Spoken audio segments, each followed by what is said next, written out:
The next thing I want to talk about the trade. I'm a fully believer of free trade and globalized trade.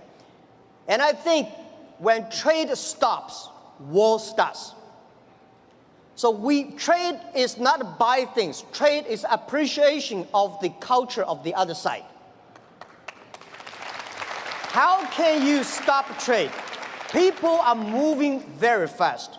There's one thing for sure, a lot of jobs will be taken away because of the artificial intelligence, because of the robots. Don't worry about that. People say, artificial intelligence is going to control, machine is going to control human being. Trust me, human being will never be controlled by machines. We invented the trains and the cars. At that time, we all worry about these cars and trains, electricity. But finally, human being can control that. And I want to tell you that artificial intelligence is going to create a lot of new jobs. But the next 10 years, it's going to be trouble. And I want to say that manufacturing is not going to create a lot of jobs, because most of the manufacturing were produced by artificial intelligence robots. The service industry, tourism is going to create a lot of jobs. Service is going to create a lot of jobs. But when people don't have jobs, what are people going to do? So a lot of people worry, what are they going to do? I tell you, at that time, most people will only work 4 hours a day and 3 days a week. But how can we surviving? I tell you, even if you work 4 hours a day, 3 days a week, you will still be very busy. My grandfather working 16 hours a day in the farm. He said, I'm very busy. We work 8 hours a day, 5 days a week. We think we are very busy. So I tell you, when you only work 4 hours a day, 3 days a week, you will be very busy. You will travel all around. You will always mobile. You will always on the car, because normally we only visit 30 cities in our life. 10, 20 years later, you will visit 300 cities in your life. So you're always on the way. When you're always on the way, you are always mobile. When you're all mobile, how can you stop globalization? It's impossible. People love to trade. So remember one thing, the way trading, the formality of trading is completely changed. Normally, small business, big companies go to the trade shows. We small business, we don't have a budget. We cannot get the visas. We cannot have the time to go to the trade shows. The best trade shows is online. In the future, it's not e-commerce, it's e-business. In the future, there will be no made in China, made in America, made in Canada. In the future, most of the products made in internet.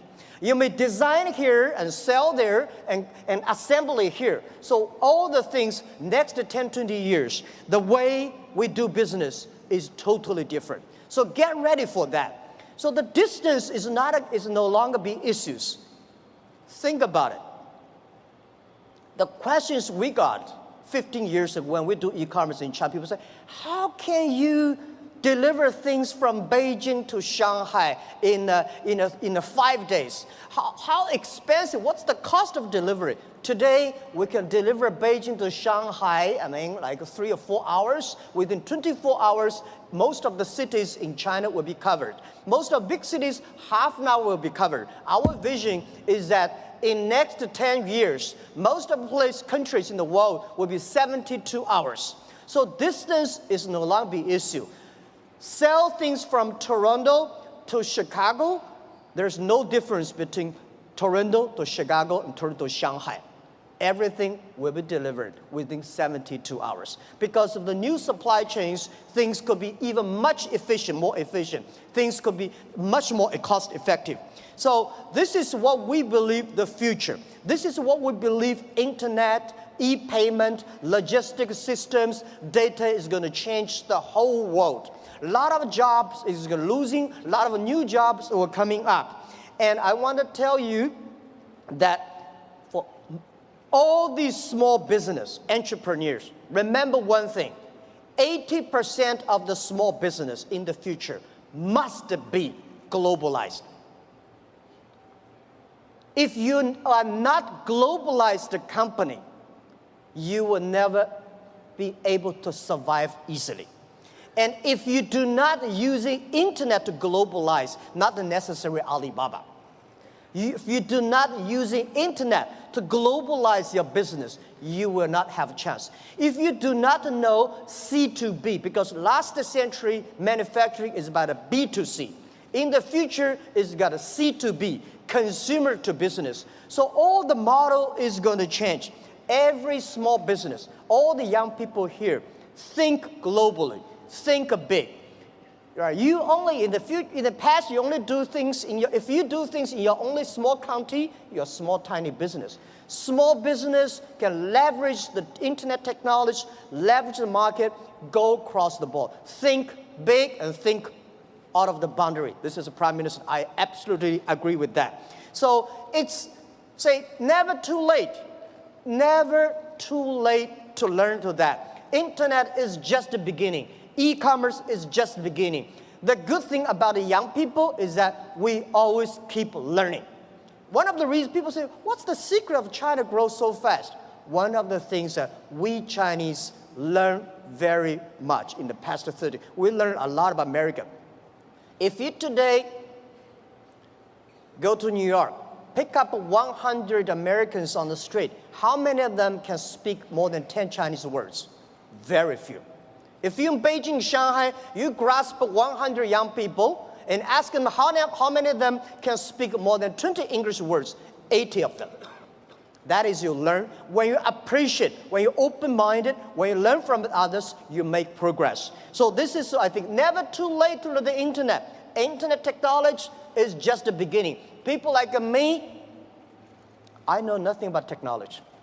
The only thing I can use my computer, thanks because of mobile, I don't have to learn computers. The PC, the only thing I can send, receive emails, and browse. But I believe technology is designed for people. People should not just for technology reasons. The next point I want to talk about China. China changed so much. It's amazing. We've got 1.4 billion people, and we got 800 million people online, and 500 million people already online shopping. So we still have 900 million people on the way to online shopping. So there are about 300 million middle class, and we have 130 million people travel outside China every year. Guys, can you imagine 130 million people travel all around the world? It's a moving country.